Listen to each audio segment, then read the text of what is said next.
Hey guys, tonight we're travelling way back, before history, before writing, before even agriculture. You're curled up in the tall grass near a dying fire, the air smells like smoke and warm dirt, and the sky above you is wide open, littered with stars. But the real star of the show, that big glowing orb slowly climbing over the horizon, the moon is rising and your people are watching it with something between reverence and fear. You lie on a hide stretched over the ground, soot-smudged fingers resting on your belly, and gaze upward. Beside you, someone hums softly. A tune they swear helps keep the moon's face bright. There's no science here, just deep, inherited belief. The moon watches you. It keeps predators at bay. It guides the hunt. It might even be your ancestors' glowing spirit. And if it didn't rise, you probably wouldn't survive the week. So, before you get comfortable, take a moment to like the video and subscribe, but only if you genuinely enjoy what I do here. Let me know in the comments where you're listening from and what time it is in your corner of the world. Now, dim the lights, maybe turn on a fan for that soft background hum, and let's ease into tonight's journey together. The fire crackles nearby, but most of your clan's eyes are turned upward. You're not quite sure what the moon is, but everyone agrees it's someone, not something. It rises slow, patient, never rushed. It lights your night paths and bathes the trees in ghost-white glow. No one can touch it, though a cousin once tried throwing a stick at it during a tantrum. Didn't work. Your shaman says the moon listens to the people, that if you're kind and leave fish bones stacked the right way outside your sleeping circle, it might grant good dreams. You once got a dream about swimming underwater and meeting a bear who whispered the word mushrooms over and over, definitely moon scent. There's no calendar here, no month, no word for time, but people notice patterns. The moon gets fat, then it shrinks. Sometimes it hides completely. One child thinks it's a giant eye that blinks, just very slowly. A few elders have begun pressing charcoal into tree bark, scratching little arcs to track how long it takes between full moons. One of them, Tucker, says it's around 29 sleeps. You don't argue. You're not even sure you've ever counted that high without getting distracted. Tonight, though, everyone's a little more quiet than usual. There's talk of bad omens. A comet passed overhead 2 nights ago, left a smear across the stars like a sky scratch. Since then, some say the moon has been acting strangely. Last night it rose late, a bit smaller, pale like bone. A toddler clutches a chunk of root vegetable and points. The moon looks tired, she says. Her mother hushes her. You huddle closer to the fire, not just for warmth, but for reassurance. The moon is a guardian, sure, but it's also a wanderer, and no one's quite sure what happens if it decides to keep walking. Your cousin Corey tells the story of the 3-shadow night again. That's when the moon and stars vanished completely, and the people heard a great whoosh from the sky. Everyone had to hold hands for an entire night, or else sky beasts would snatch the lonely ones. The adults say it's just a tale, but they still make everyone link pinkies during certain moonless nights, just in case. Tonight feels normal, quiet, peaceful. But there's a shimmer to the air, as if the night is holding its breath. Suddenly a shriek breaks the stillness. Not human. Maybe a bird. Maybe not.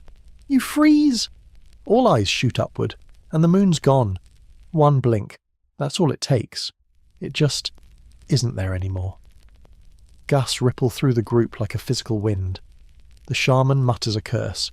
Someone yells, "Look behind the trees," as if the moon's just being shy. A child cries. An elder begins a keening song, high and trembling. Someone suggests it was stolen. This isn't unheard of. In one tale, a trickster snake wrapped around the moon and dragged it into the sea. Another story says a giant owl swallowed it whole, mistaking it for a fat egg.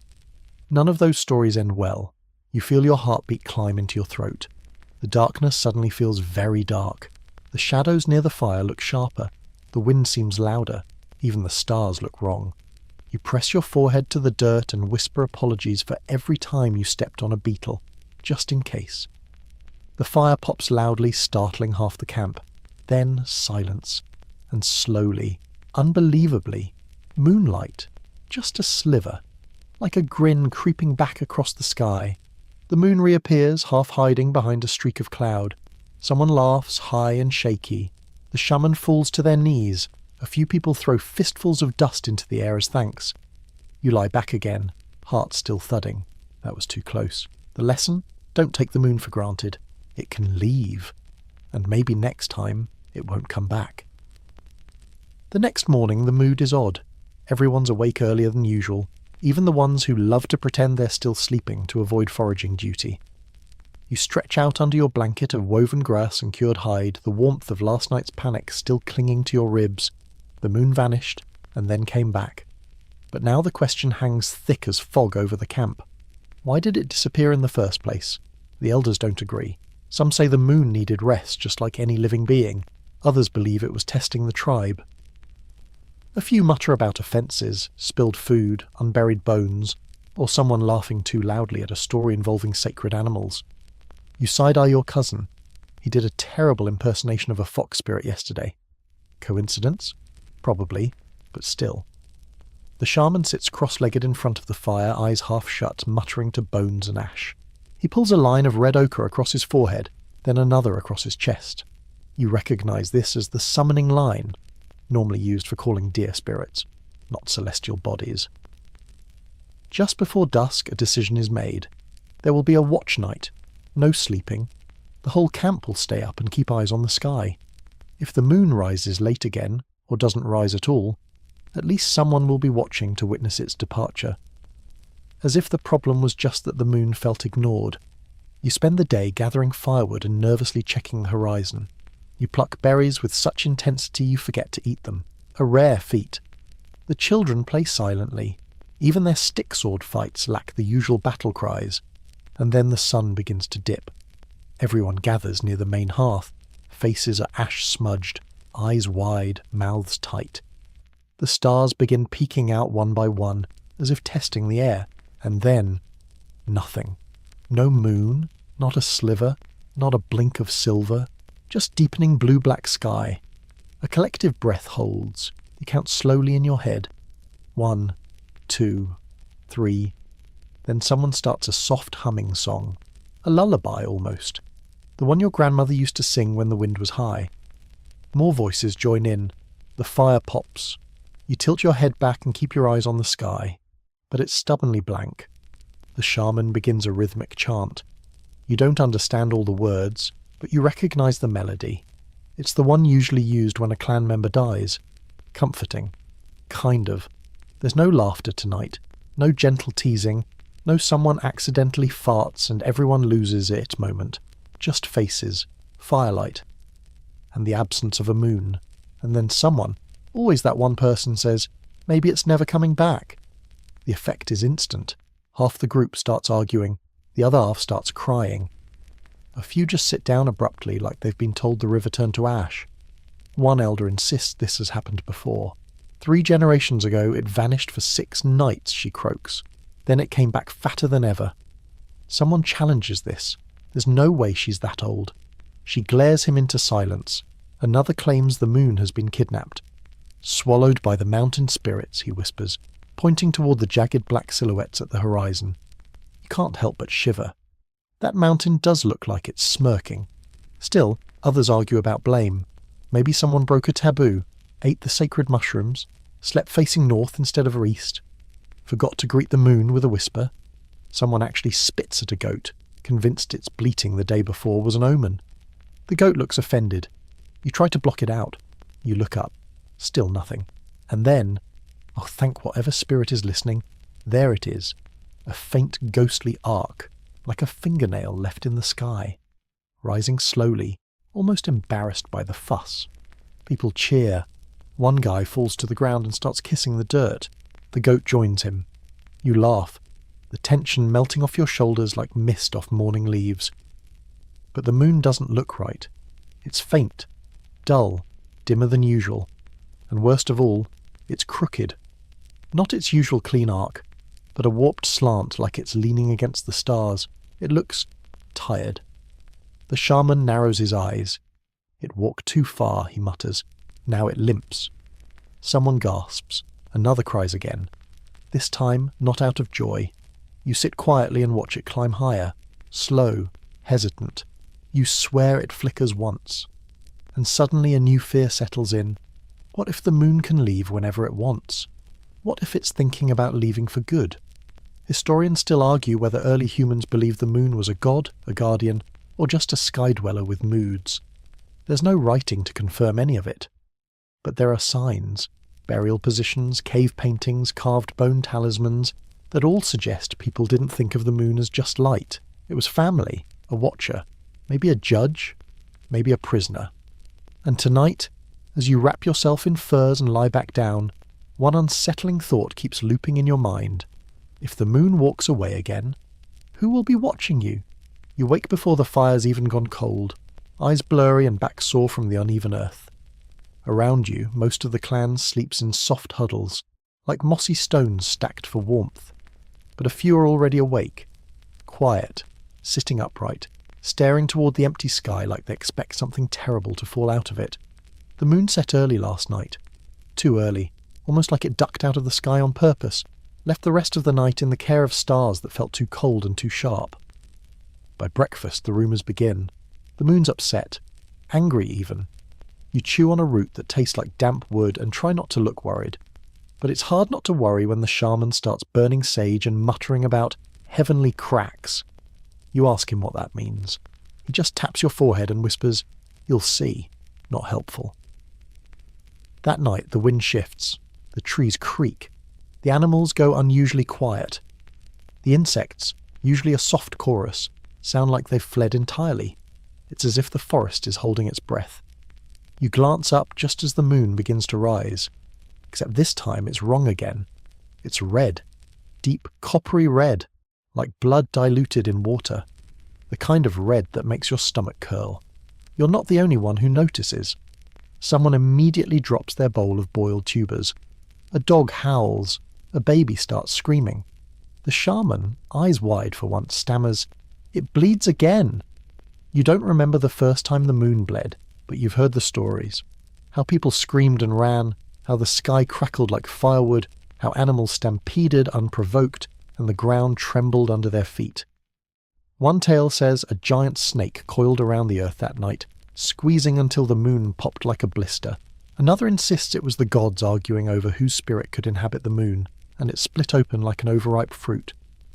Historians still argue whether early humans connected lunar eclipses with celestial danger or divine punishment, but every culture seems to agree. When the moon turns red, something is wrong. Tonight no one dances, no one sings. Instead, your people form a tight circle around the fire. One elder insists that the moon is weeping for the dead. Another claims it's a warning, that the sky's cracking open and we'll all fall into it soon.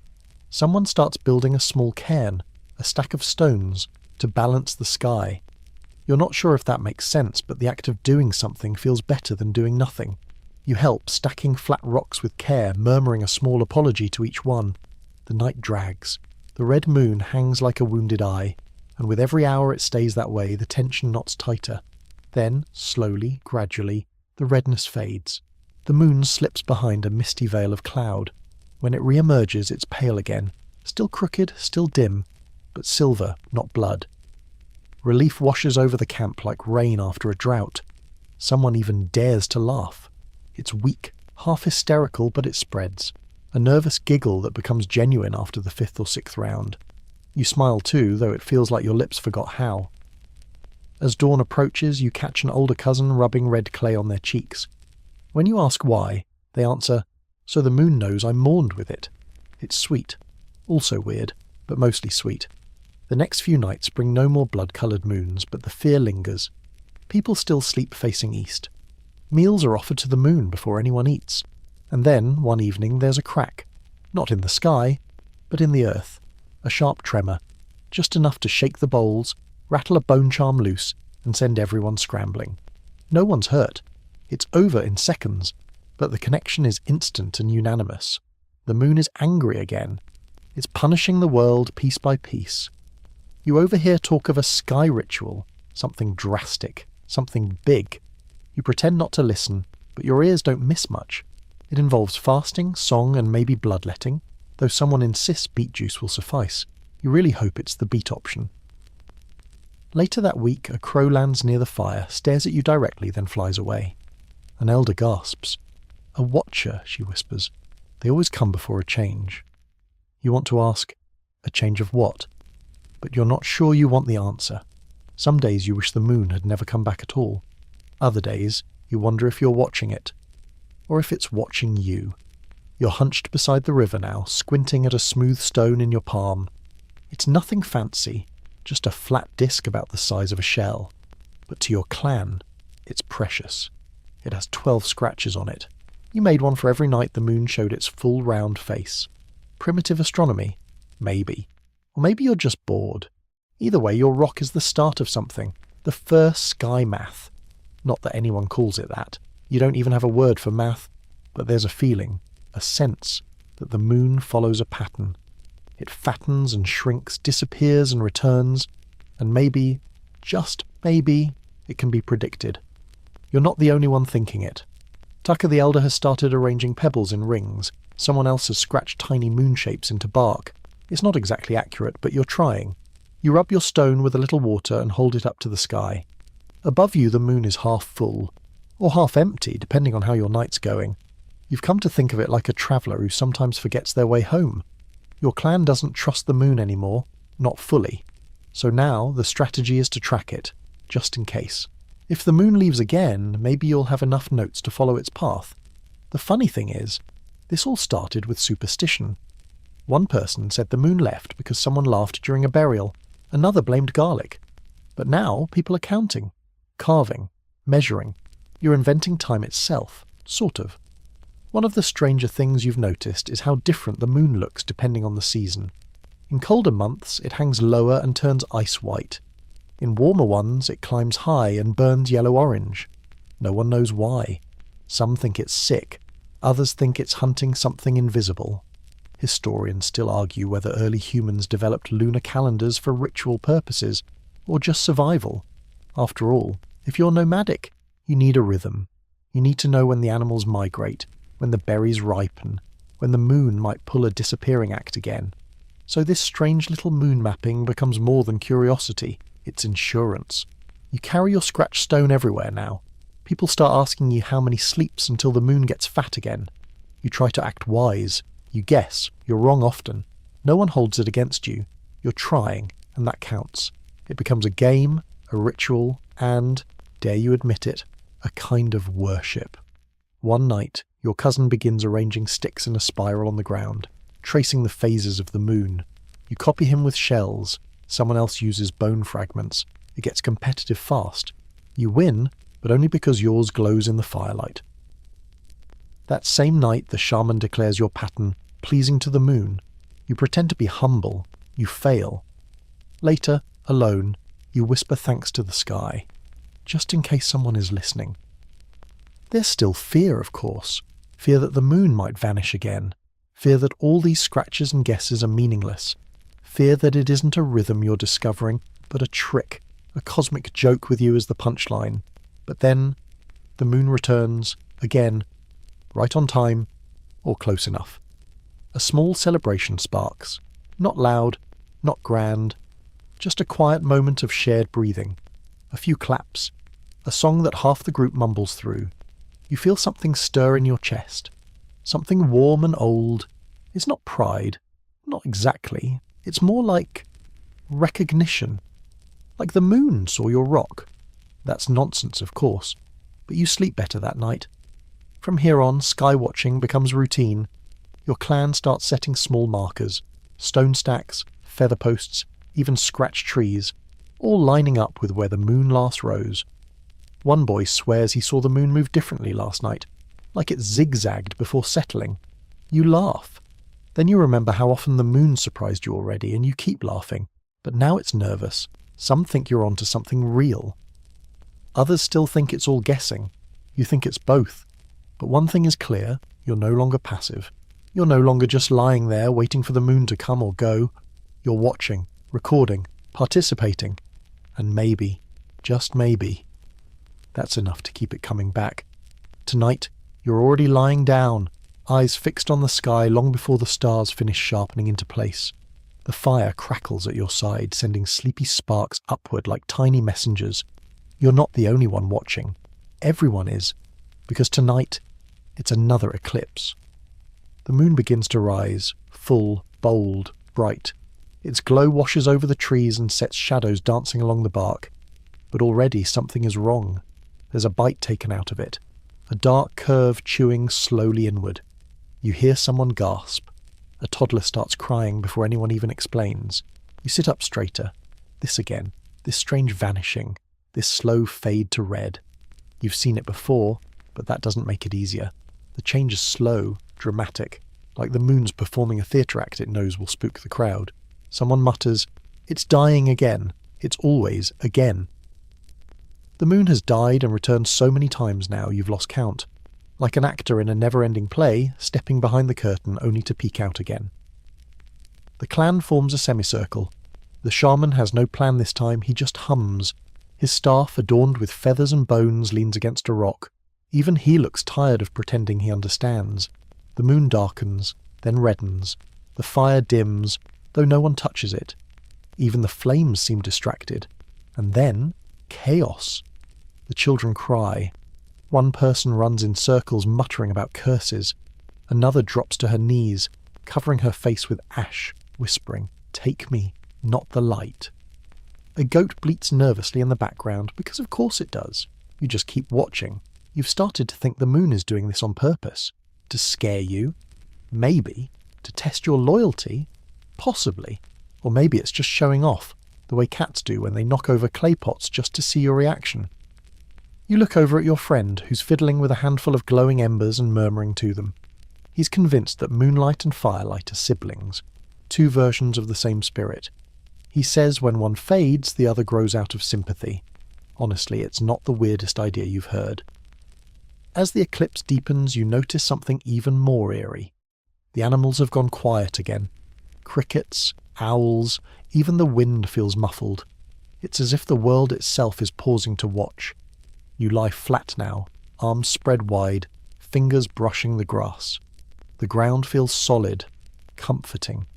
You like to think the earth remembers past eclipses better than you do. Suddenly a song begins. Soft, shaky at first, then stronger. A lullaby from an old woman with a voice like rustling leaves.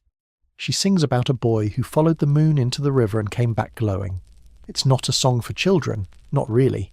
It's a warning dressed as a cradle tune. The others join in slowly. You hum along. You don't know all the words, but you get the feeling. And just like that, the panic begins to subside. The red glow remains, but people are quieter now. Not calm exactly, but accepting. Historians still argue whether ancient eclipse rituals were attempts to explain the phenomenon, appease gods, or simply organise community response to something terrifying. But they always agree on one thing. Eclipses mattered. They were noticed. They were recorded.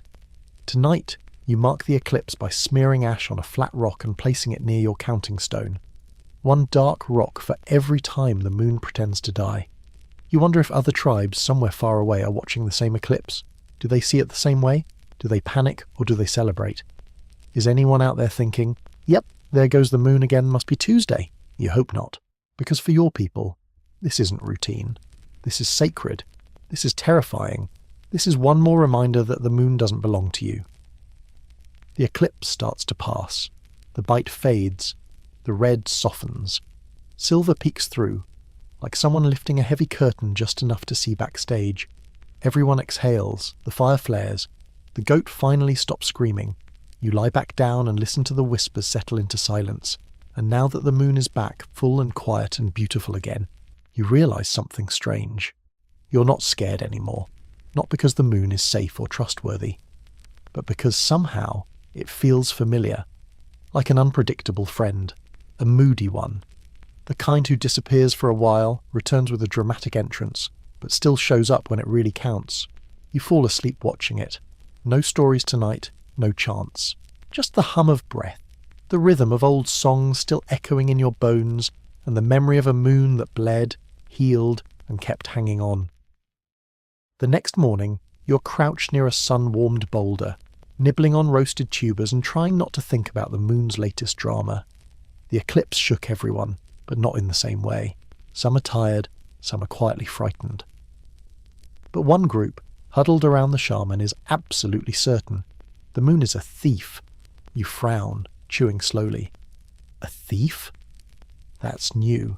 It starts with an old story shared by a traveller from a nearby tribe who wandered into your camp with cracked feet and strange accent. He sits by the fire now, head tilted, explaining how his people believe the moon once stole children, misbehaving children specifically. You listen, wide-eyed.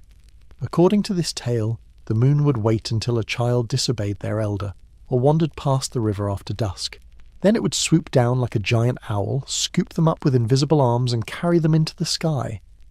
No one ever saw the child again, except for one. A boy named Oro, who came back, changed. He didn't talk much after that, just stared at the sky, whispering the moon's name, and yes, you're horrified, but also impressed. The story is vivid, frightening, and weirdly effective. Within hours, every child in the camp is on their best behaviour. Even the chronic rock thrower stops flinging pebbles at sleeping dogs. That night, the shaman leans into the tale. He adds new details. The moon has teeth, he says, sharp ones, hidden behind its glow. You don't quite buy that, but it does make you glance up more often. The fire crackles. You look around and notice something eerie. Parents are whispering new lullabies, ones that warn of silver arms in the night, songs that end not with soft wishes but with sharp little warnings. If you lie, the moon will know. If you run, the moon will follow. If you hide, it will find you. Quirky detail. These songs are catchy. Disturbingly so. You hum one absent-mindedly while fetching water and suddenly realise the lyrics involve a child turning to stone. Yikes. Still, you understand the appeal. Fear, as it turns out, is an excellent parenting tool, and now the moon isn't just a distant thing to be tracked or honoured. It's personal. It's got motive. It's watching you not for your prayers, but for your mistakes. One evening, a toddler vanishes, not far, just behind a bush to play with snails, but panic strikes fast. The moon took her, someone screams. Of course, she's found 5 minutes later with dirt on her face and snail slime on her arms. But the idea sticks. It always does. You begin to wonder, was the moon always this creepy? Historians still argue whether early humans attributed agency to the moon. That is, whether they truly thought it could act on its own, or just served as a sign for something else. But here, in your camp, the line between symbol and spirit is blurry. The moon has personality now. It rewards, it punishes, it sulks, it steals, and there's a strange comfort in that. If the moon is angry, it means it notices you. If it steals children, it means it's involved. You lie back that night, eyes on the waxing moon. It's brighter now, less crooked. The faintest haze circles it, like it's wearing a soft glow as a crown, and you start whispering to it. Not full sentences, just fragments, apologies, questions, confessions you'd never admit to another human. Sorry I ate the rabbit liver alone. I didn't mean to push her. Are you real? No answers, of course. But then a shooting star streaks past. You pretend it's a wink. It's silly, but somehow you sleep better. Even if the moon is a thief, at least it's the kind that tucks you in afterward. You're digging a shallow hole, not for firewood, not for storage, for a body. It's your first time helping with a burial, and you're trying to look solemn while avoiding direct eye contact with the elder's feet sticking awkwardly out from under the reed mat. The old woman died peacefully, they say, slipped into sleep and never woke. But the bigger topic at hand isn't her passing. It's how she'll be placed in the earth. Face up, arms crossed, eyes toward the sky. This isn't the old way. You remember when the dead were curled on their sides, like sleepers, with heads toward rivers or trees or wherever their kin preferred. But lately something's changed. Now every burial involves the sky. Your clan believes that looking at the sky while you rot makes it easier for your spirit to climb. One person says the moon will notice you if your eyes are aimed right. Another claims the moon is actually in charge of guiding souls, like a lantern that floats from one world to the next. It's become custom to bury people under open sky, even if it means hauling them out of the forest. Shade is now suspicious. Trees are spirit blockers. You help lower the body gently into the ground. She's wrapped in wool and sweetgrass, and someone's tucked a moon-shaped bone pendant in her hand. You whisper something. You're not sure what. Just breath and words. It feels right. Later you sit by the grave with your back against a rock and your eyes tilted upward. The moon is soft tonight, just a gentle arc, waning, shrinking, like it's mourning with you. Someone joins you with a story. Apparently, long ago, people believed the moon was the first dead thing, that it was a great spirit that died and chose to hang in the sky so no one would ever be alone in the dark again. You like that? Kind of gothic, kind of sweet. There's a growing practice now, marking graves with flat stones shaped like the moon's phase on the night the person died. Full moon, a big circle, crescent, a curved shard of rock. No moon at all? Just an empty space. It's a quirky new trend, and not everyone's on board. One elder mutters, "That's not how we did it in my day," but he still checks the moon each night, like everyone else. Historians still argue whether burial alignment in prehistoric graves was ritualistic or merely practical. Some point to consistent orientation towards celestial objects, especially the moon, as evidence of moon-centric afterlife beliefs. Others say it might have just been a matter of convenience. But here, in your time, the moon isn't just a light in the sky, it's a destination.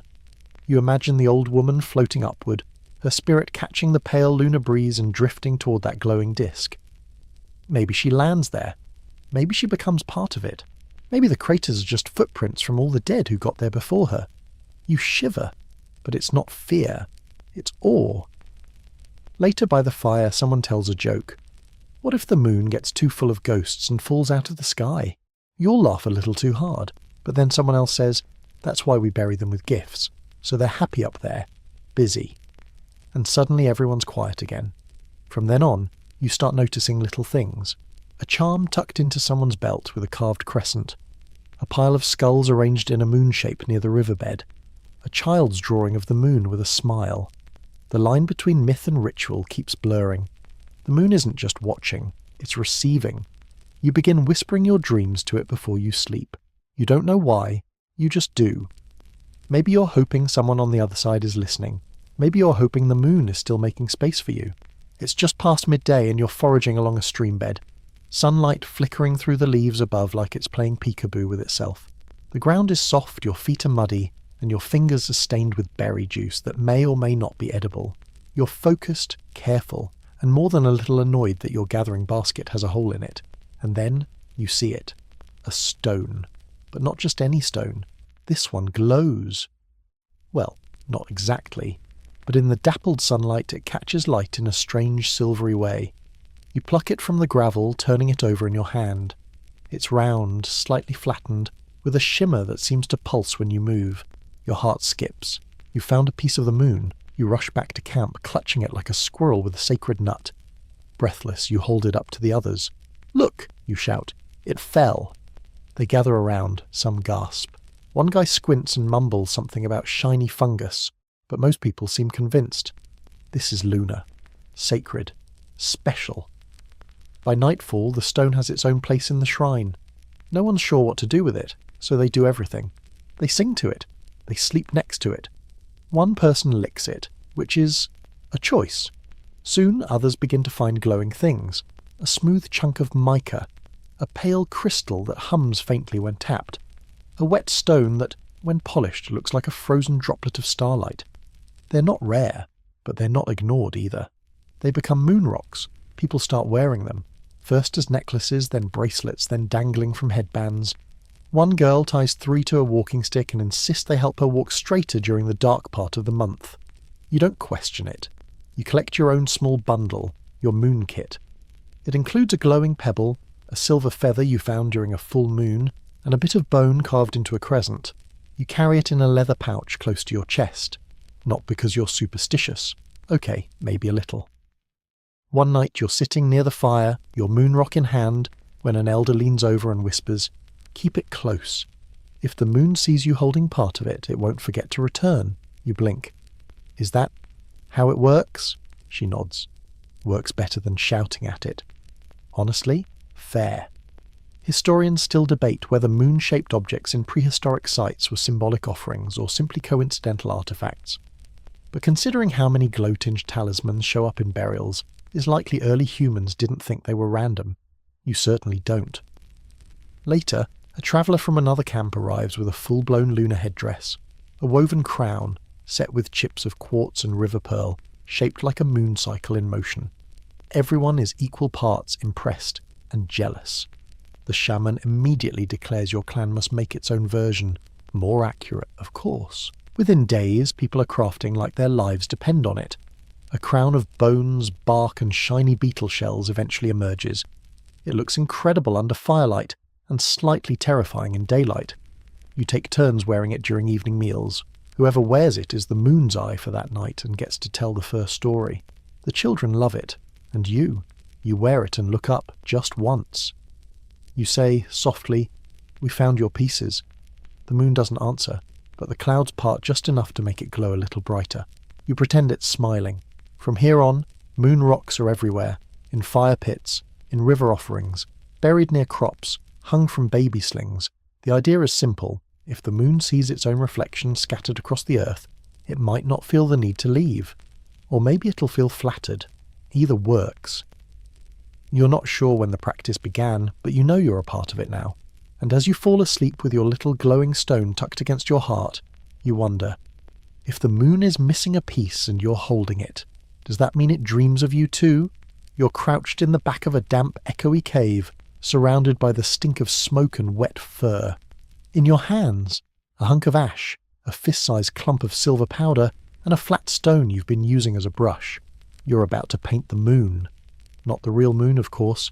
That's still hanging up there, doing its mysterious mood swing thing in the sky. But you and a few others have been tasked with decorating the cave walls for the next hunt, and someone, probably the shaman, had the bright idea to include the moon in the scene. You look at the cave wall. It already features a glorious mess of deer, boars, spirals, handprints, and wavy lines that probably mean something but also kind of look like worms. You dab your ash across the stone surface, then sprinkle the silver powder over it. The result? A rough, glowing smear that doesn't look like a moon but feels like one. It catches the torchlight just right. The others whistle their approval. The shaman nods and then begins his usual mumble chant. You catch a few lines about moon-watching the spear and sky-blessing the fangs. You're half listening.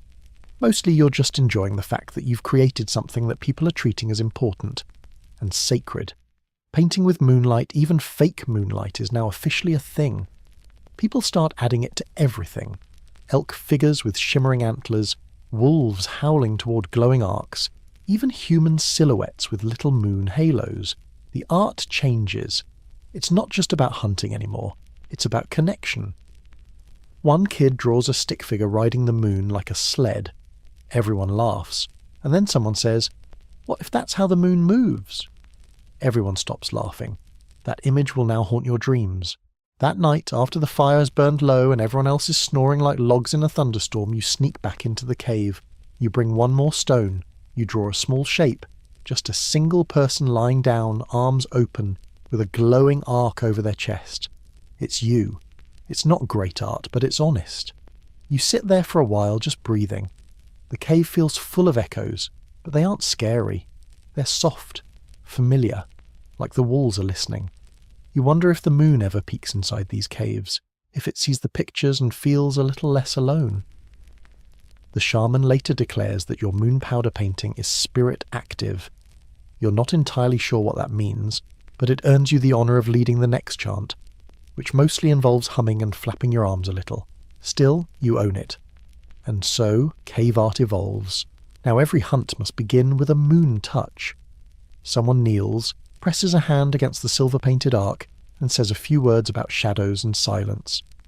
Historians still argue whether prehistoric cave art was purely symbolic or part of larger ritual practices. But given how many paintings feature celestial symbols, it's hard to deny that early humans felt the pull of the sky in their bones. You certainly do. In the coming days, you help paint more scenes. Your fingers are constantly dusted in ash and pigment. You get good at mixing fat with powder to make the silver stick longer. You even start adding tiny flecks of fish scale for extra sparkle. The moon deserves glitter. At one point, someone suggests painting during the actual full moon. So you do.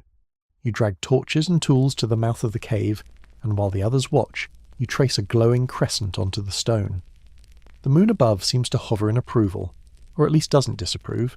From then on, all moon painting happens during full moons. The rest of the time is for listening. That means sitting in the cave and waiting for visions. Translation: you get to nap in peace while claiming spiritual insight. You see one vision, a rabbit wearing the moon as a hat. No one takes it seriously. Until a few days later, someone spots a rabbit sprinting across the river under a crescent moon. Coincidence? Probably. Still, you're now rabbit seer for a week. You accept the title with quiet dignity. And somewhere in that week, while you're kneeling on damp stone adding another shimmering dot to a wolf's eye, you realise something. The moon isn't just part of your nights, it's part of your story. And with every smear of ash and flick of glittering powder, you're writing it down, not in words, but in light. It starts with a dream. You're floating, weightless, quiet, arms open wide like you're drifting in warm river water. Except there's no water, just stars.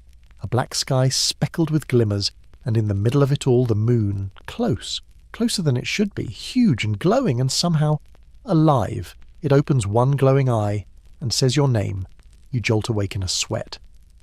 Not from fear exactly, more like awe, or the unsettling realization that your subconscious may have a direct line to lunar customer service. You're not the only one either. Lately everyone seems to be dreaming about the moon. One person dreamed they were pulled into the sky by silver ropes. Another wandered through a forest where the moon's face was carved into every tree trunk watching. A child claimed they saw a big moon animal with a human voice, offering advice on where to find sweet berries. You nod along, pretending to be cool about it, but you're not, you're weirded out. So, of course, you do the reasonable thing, you tell the shaman. He lights 3 fires and burns the tail of a dried fish to smoke out the truth. Then he tells you, very solemnly, the moon is talking to us. Naturally, that makes perfect sense. Now moon dreams become serious business. There's a new title, Night Listeners. These are the dreamers, people chosen to sleep near the fire and share their lunar visions at dawn. You're named one, reluctantly. You'd rather keep your weird floating dreams to yourself, but now you're community property. Each morning, the camp gathers to hear the latest dream reports. Sometimes they're profound, sometimes they're hilarious, sometimes they're just deeply confusing. One guy claimed he dreamed the moon was shaving its craters off with a flat rock. Another said he became the moon and had to babysit a bunch of loud stars. You're still trying to interpret your third dream, which involved you and the moon playing some sort of board game with bones and water droplets. You lost, by the way. The moon was very smug. Historians still debate the role of dreams in prehistoric spirituality. Did early humans believe dreams were divine messages, or just nighttime chaos? Most agree that dreams, especially vivid ones, were treated with a kind of reverent curiosity.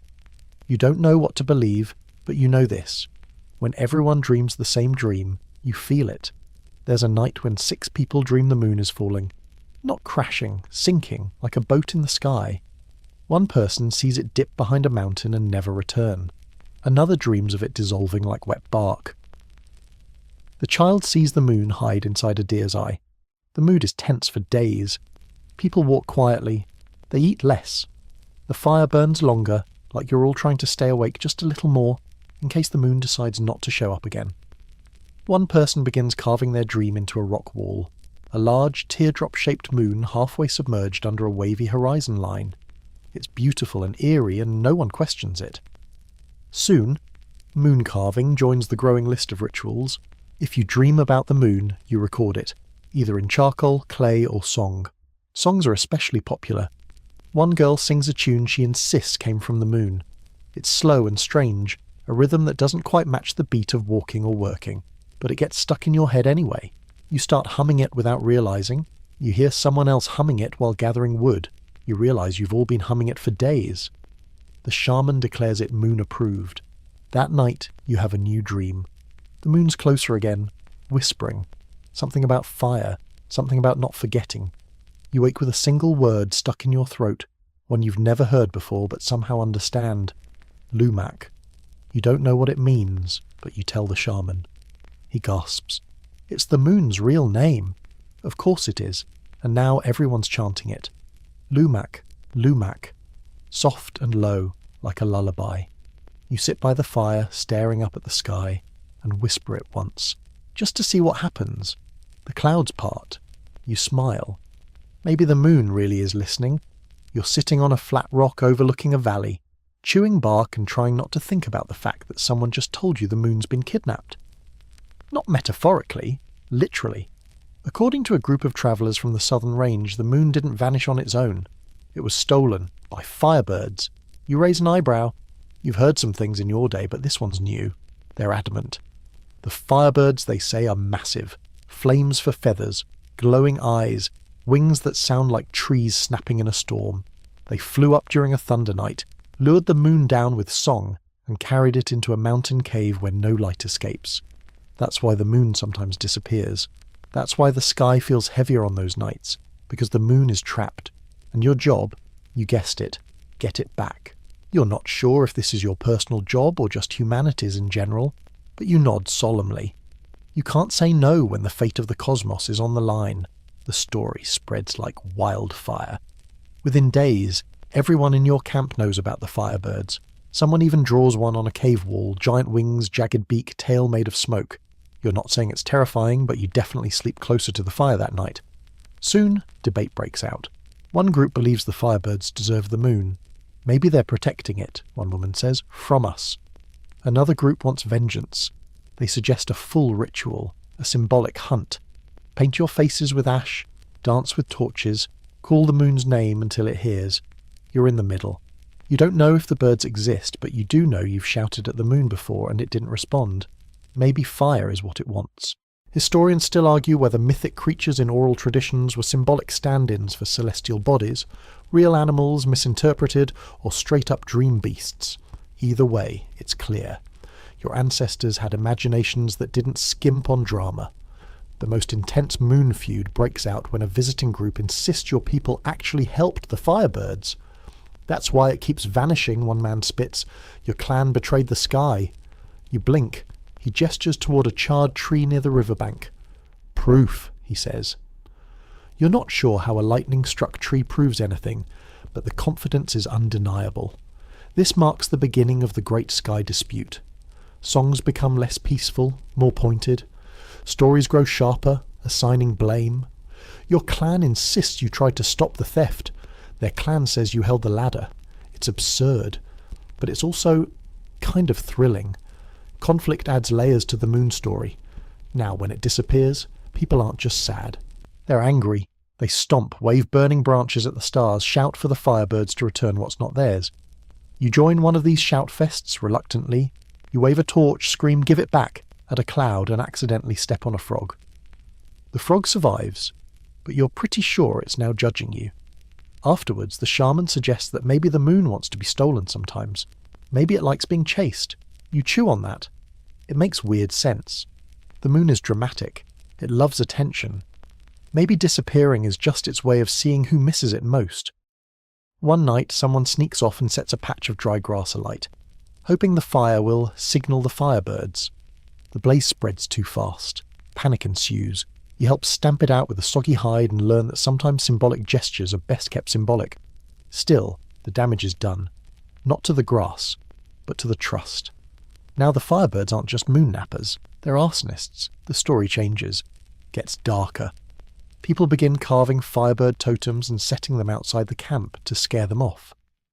One child wears a bird mask made of leaves and sings at the moon in a shrill, off-key voice that everyone pretends isn't terrifying.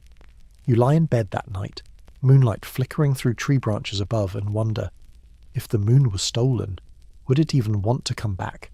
Or has it seen something better out there, beyond your valley, beyond your sky? You fall asleep whispering Lumac like a secret apology. Tonight you're barefoot in the cold dirt, heartbeat thudding like a drum made of moss and fear, because something new is happening, something no one has tried before. You're about to dance the moon back. That's right. No more sky watching, no more pleading at clouds. Your clan has decided that if the moon wants to vanish and make you chase it, then you're going to put on a show it can't resist. A moon dance. This was the shaman's idea, obviously. He woke up one morning after a vivid dream of a moon wrapped in vines, swaying slowly to the beat of a drum made from hollowed birch. The interpretation? The moon needs a performance, because who doesn't like being flattered? So here you are. The fire's been lit. Torches line the circle. Everyone's smeared with ash and a hint of glow dust from your trusty moon rocks. You're wearing a grass skirt. You didn't ask for it, but it's tradition now, apparently. Drums start. You shuffle your feet in time, following the rhythm. Your arms rise, your shoulders sway. It's less dance and more controlled staggering. The instructions were simple. Move like the moon moves, slow, graceful, occasionally disappearing behind someone taller. It's hypnotic. Soon the whole circle is moving, not perfectly, not even attractively. But there's rhythm and meaning. Some are singing, others are clapping. Someone's just spinning with their eyes closed, whispering something about becoming orbit. You don't stop them. They seem committed. You lift your eyes to the sky. Still no moon. The shaman changes the beat. A faster rhythm. Now you're mimicking the phases of the moon. Full, arms wide, waning, pulling them in, new, curling inward, waxing, reaching again. You have no idea what you're doing. It's perfect. Someone stumbles. Someone else laughs. It breaks the tension, and suddenly the dance isn't just sacred. It's fun. You feel yourself let go. Feet in dirt, sweat on your brow, a grin blooming on your face, and just when you forget what you're even dancing for, the moon rises, low, quiet, like it's sneaking in to see what all the fuss is about. Someone gasps. The rhythm shifts, slows. You all turn toward it, arms lifted, breath steaming in the cool air. The drums fall silent. The moon just hangs there, glowing gently, as if mildly impressed. You all freeze in place, waiting to see if it stays. It does. Cheers erupt. Someone falls over. A torch goes out. The grass-skirt kid spins into the bushes. It's chaos. But it's joyful chaos. That night the moon stays bright. Historians still argue whether early communal rituals were primarily symbolic, spiritual, or just attempts to keep the group together in the face of terrifying cosmic mysteries. But this dance, feels like all of that. You sit later with your friends, nursing sore feet and bruised dignity. Someone suggests making the moon dance a monthly thing. Someone else suggests never doing it again. You all laugh. But deep down you know you will do it again. Because it worked. Or, well, it felt like it did. And now the moon isn't just a watcher. It's your audience. You wonder if it enjoyed the performance, if it clapped invisibly, if it smiled just a little. You hope so. The next night someone improvises a smaller dance. No ceremony. Just one person under the stars swaying to their own rhythm. A thank you note, written in movement. You smile and join them. It's ridiculous. It's beautiful. It's yours. The fire crackles. The sky stretches wide above you, crisp and clean, and you sit with your legs crossed, waiting for someone to speak. No one does. For the first time in many seasons, no one has a story to tell. It's not that people are tired. You're always tired. It's something else. Something missing. The moon has been gone for 3 nights. Not cloud-hidden, not peeking from behind mountains, just absent. And with it, the words have gone silent. No fables, no jokes, not even one of those wildly inaccurate impersonations of animals that used to make the children snort-laugh milk-root through their noses.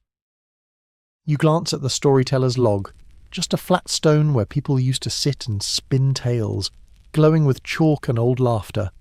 Tonight, it's cold, empty. No one wants to tempt fate by being the first to speak while the moon is still gone.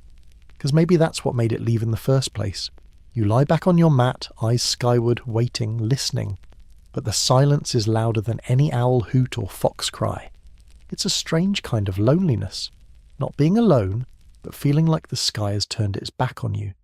You remember a time when your grandfather said that stories live in the moon, that it collects them, keeps them in the dimples on its face, and drops new ones when it's full. Maybe that's why nothing new is coming. The jar is closed. Someone finally breaks the silence with a half-hearted riddle. What walks with no legs, flies without wings, and disappears when you stop looking? The answer is clearly the moon. Everyone pretends not to hear it. Later, the shaman suggests a solution. If stories won't come without the moon, maybe it's time to send some up instead. You're tasked with crafting a sky whisper. It's a bundle of reeds tied together with glowing moss, covered in words carved onto bark and tossed into the fire so the smoke will carry your message to the sky. It smells awful, but it's poetic. You write, "We miss you. We are quiet now. Come back and bring the words with you." You don't know if it works. Nothing happens that night, or the next. But on the fourth night, someone wakes screaming joyfully and shouts, "It's back!" Everyone scrambles from their beds. The moon hangs there, a soft crescent like it never left. And the very first thing someone does, they tell a story, a good one too, about a bear who stole the moon and tried to cook it like a root vegetable. You laugh harder than you've laughed in weeks. Another tale follows, this one about a bird who laid a silver egg that cracked open to reveal the stars. And then someone tells your favourite, the one about the moon who forgot its name and wandered the sky for years, searching for it in the river's reflection.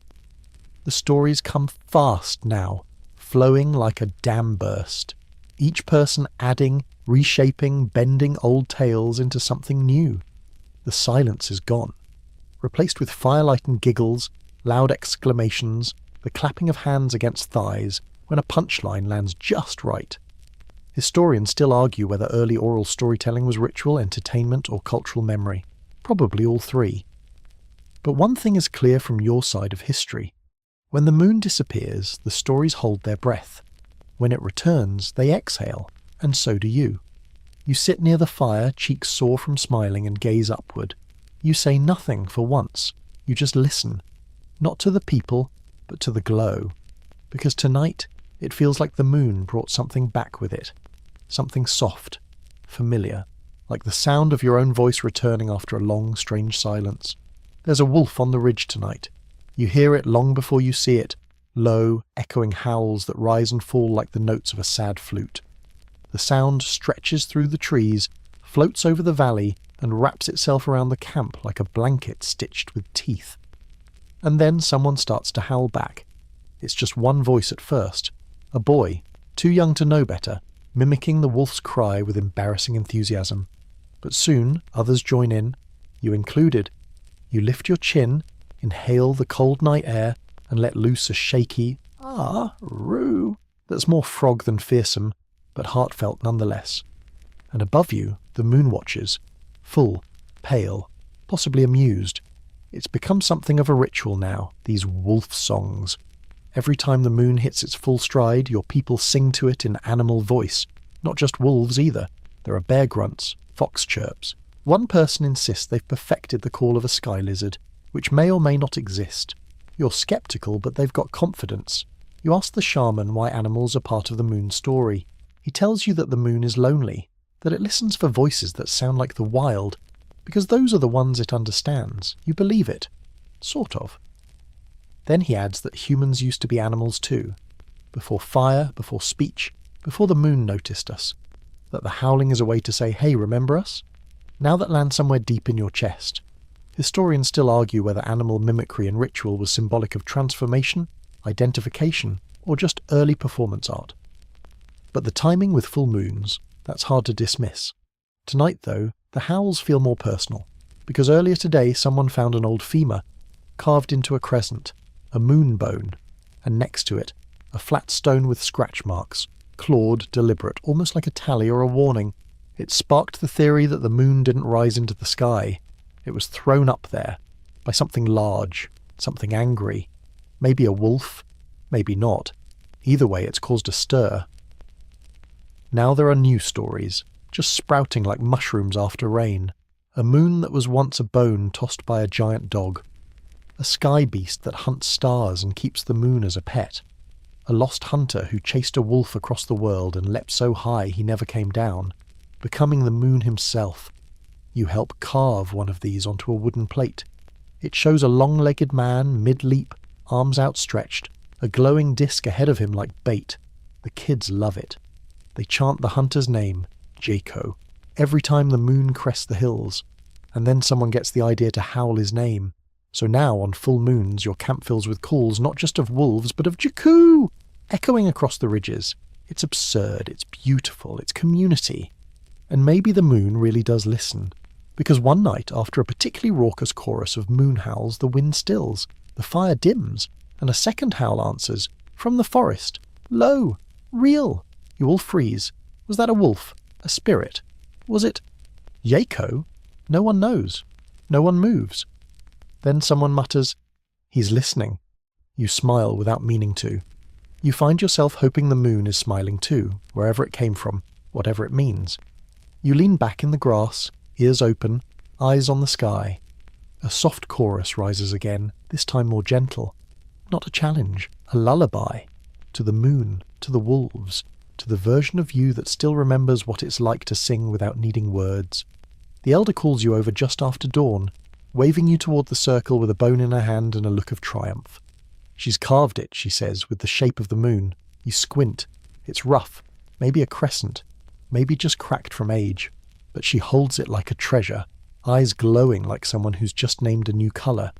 She whispers, "This is what's left of it." You blink. Of what? She leans closer. The moon. And suddenly you realise she doesn't think this bone looks like the moon. She thinks it is the moon. A remnant. A fragment that fell, or was left behind, or broken off in some cosmic scuffle. You nod solemnly. You're not here to argue with moon theories before breakfast, but it spreads fast.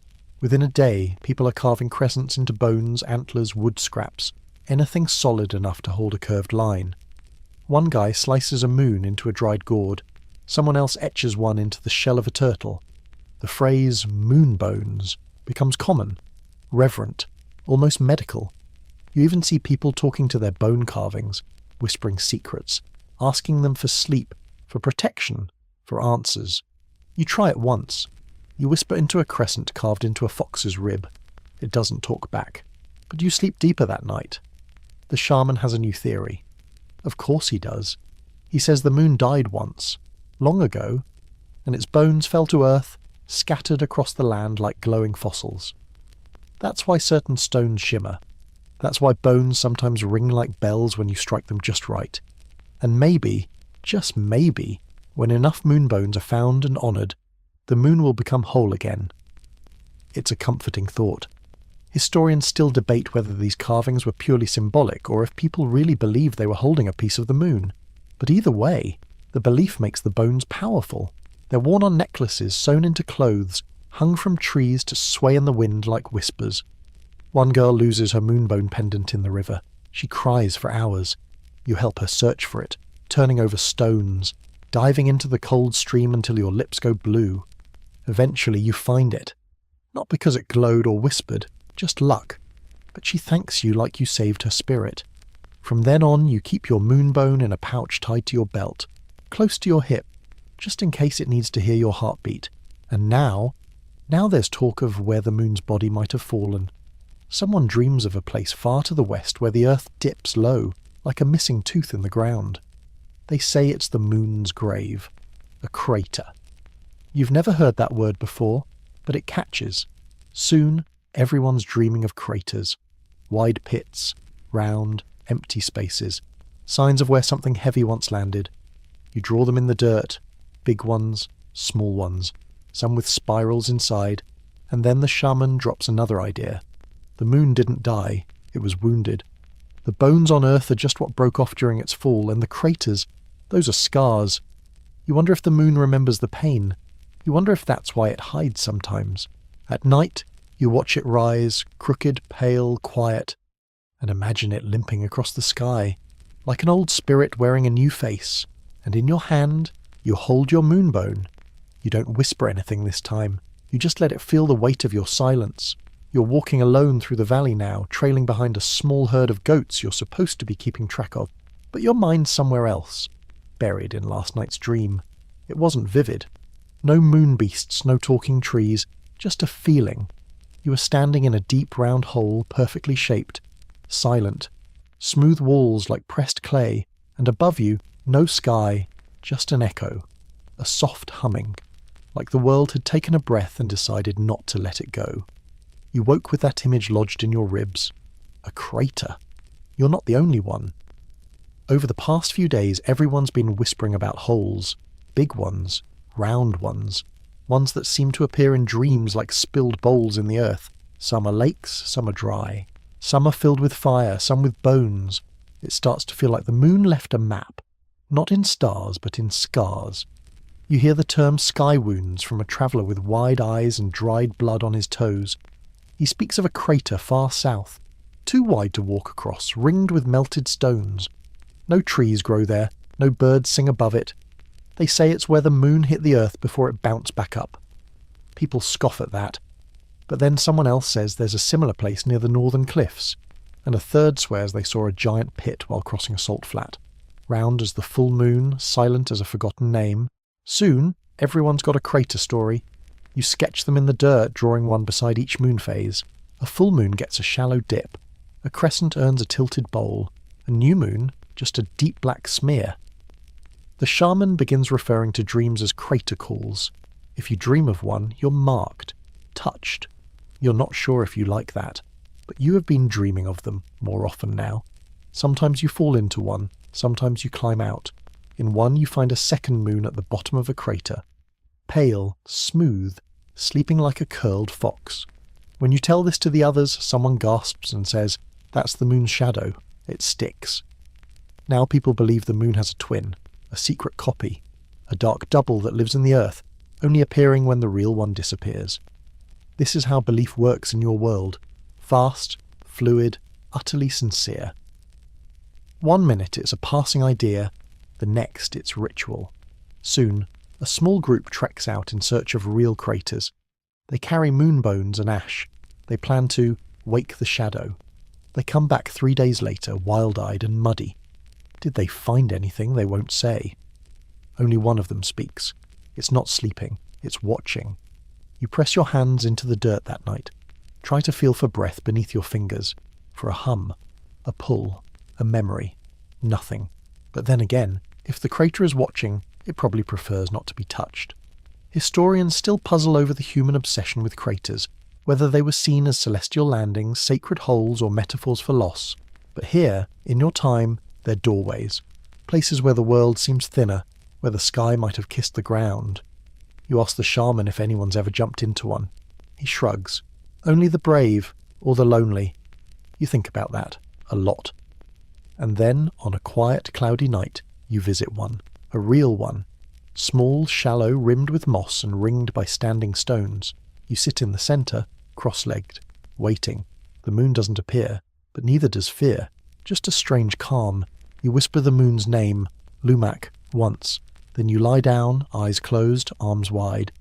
If the crater is a memory, you think, maybe it's remembering you too. You've been watching the sky more carefully lately. With charcoal and bark, you've started drawing maps on flat stones. Little diagrams showing the moon's path across the horizon, the shifting stars, the brightest points of light. It's clumsy work. You're no artist, but every scratch matters. You place one stone by the fire pit, another near the river crossing, one leaning against a rock where the children play. Soon, others begin adding their own marks, lines, circles, notations that only make sense to those who spend long nights staring upward. It's the first moon map. Your tribe doesn't call it that, of course. You just say, the story of the sky, or the path of the light. At night you gather around the fire to trace the patterns with your fingers, telling tales of the moon's journey as it floats above your heads. The shaman uses a stick to point to different symbols. Sometimes the children join in, making up names for stars and craters. You're amazed by how much you can predict. When the moon will be full, when it will disappear, when the next blood moon might come. It's not perfect. You've had to erase and redraw more times than you can count, but it's progress, and it's hope. One elder tells you about other tribes who use sticks and stones to mark time. They say it's how the ancestors remembered the gods. You think that makes sense. Because your moon map isn't just about light or cycles, it's a way to hold on to something that might otherwise drift away forever. Historians still argue whether these early maps were purely practical or spiritual tools, but whatever the answer, they were revolutionary. First steps toward understanding the vastness above.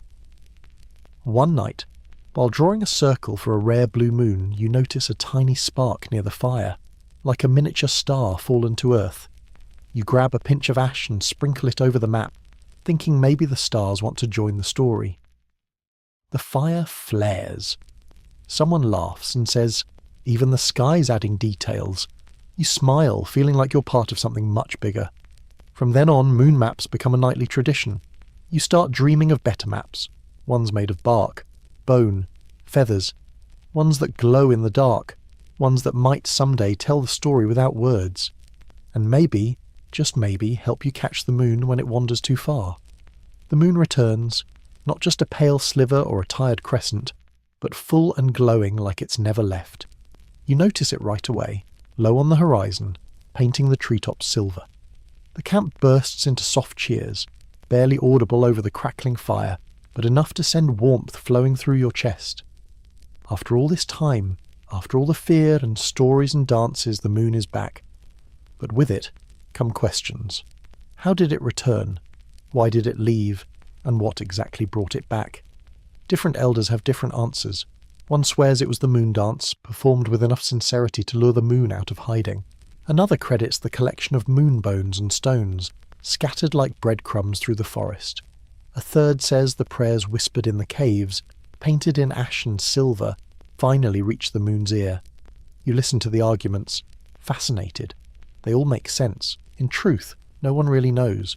Historians still debate what ancient people believed caused the moon's phases and disappearances, whether it was a god's whim, a cosmic animal's trick, or a natural cycle misunderstood.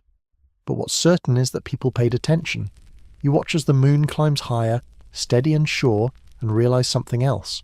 It doesn't belong just to the sky anymore. It belongs to you, to all of you. Your people, your stories, your dances, your fears and hopes.